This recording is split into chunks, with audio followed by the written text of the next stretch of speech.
कि जब 82 करोड़ सरकारी अन्न पर जिंदा हैं और दूसरी तरफ देश की संपूर्ण संपत्ति के 2/3 हिस्से पर कुछ परिवारों का कब्जा है, अगर सरकार में ये बहादुरी और हिम्मत है तो इस 60% गरीबी के रेखा से नीचे रहने वाले लोगों की पर कैपिटा इनकम क्या है?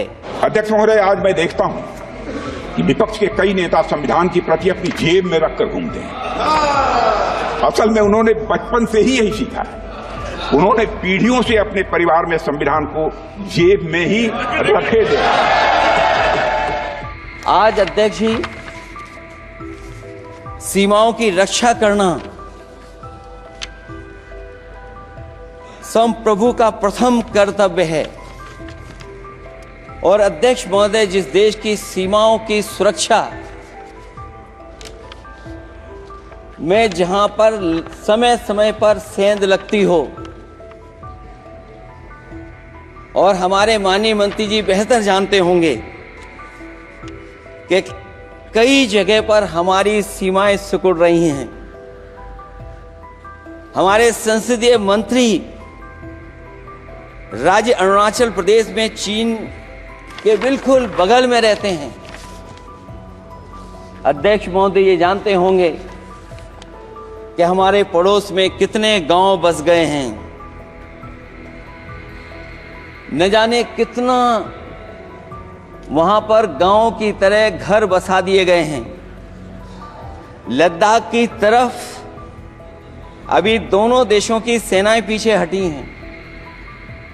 हम अपनी सीमा में ही पीछे हटे हैं, और चीन जो हमारी सीमा में अंदर आ गई थी, वो हमारी सीमाओं से ही आंशिक रूप से पीछे हटी है।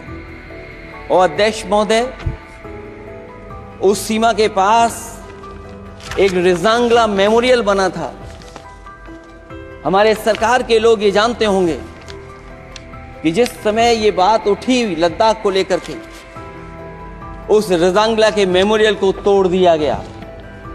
आज वो रिजांगला मेमोरियल वहां नहीं है। और उस लड़ाई के लिए अध्यक्ष महोदय, हमारी फौज के लिए कहा गया था कि हमारी वो बहादुर फौज है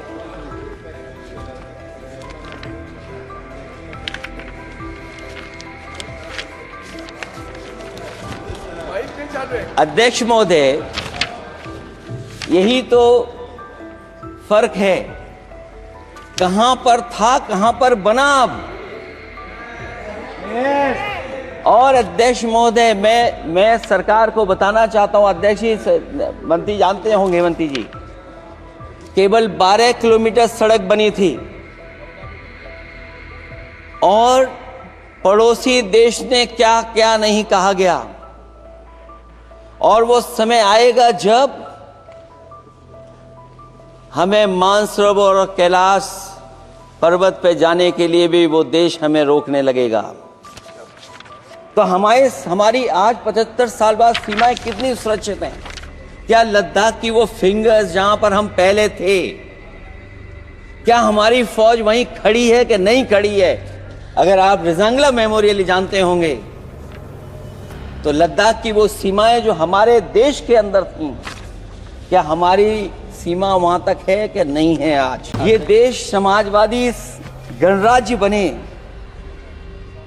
समाजवाद का 140 करोड़ में से 82 पर जाएंगे। मैं सरकार से कहना चाहता हूं, पूर्ण संपत्ति के 2/3 हिस्से पर कुछ परिवारों का कब्जा है। अगर सरकार में ये बहादुरी और हिम्मत है तो इस 60% गरीबी के रेखा से नीचे रहने वाले लोगों की पर कैपिटा इनकम क्या है? अगर आपकी अर्थव्यवस्था ऊंचाई पर जा रही है तो हमारे जो गरीब लोग हैं, जो 60% गरीब लोग हैं, उनकी पर कैपिटा इनकम क्या है?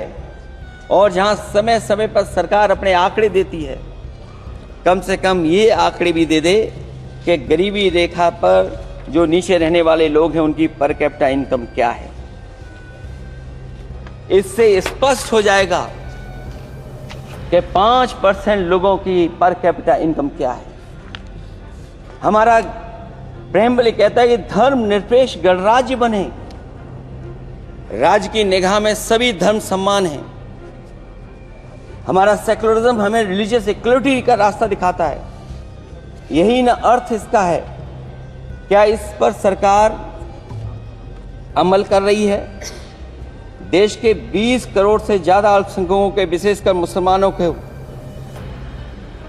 दूसरे दर्जे का नागरिक बना देने का प्रयास चल रहा है। उन पर हो रहे अत्याचार प्रतिदिन बढ़ते जा रहे हैं। उनकी संपत्ति को लूटा जा रहा है, हत्याएं की जा रही हैं, घर तोड़े जा रहे हैं, उनके पूजा स्थलों पर कब्जा प्रशासन की मदद से किए जा रहे हैं। अगर ये धर्मनिरपेक्षता, तो धर्म शासित राज्य की क्या परिभाषा है? और हाल ही में हम लोगों ने अध्यक्ष महोदय उदाहरण देखा है कि किस तरीके से उत्तर प्रदेश में कई महत्वपूर्ण जगह पर इस तरह की घटनाएं जानबूझ करके की गई। मुझे याद है उस समय, जिस समय उत्तर प्रदेश का इलेक्शन चल रहा था,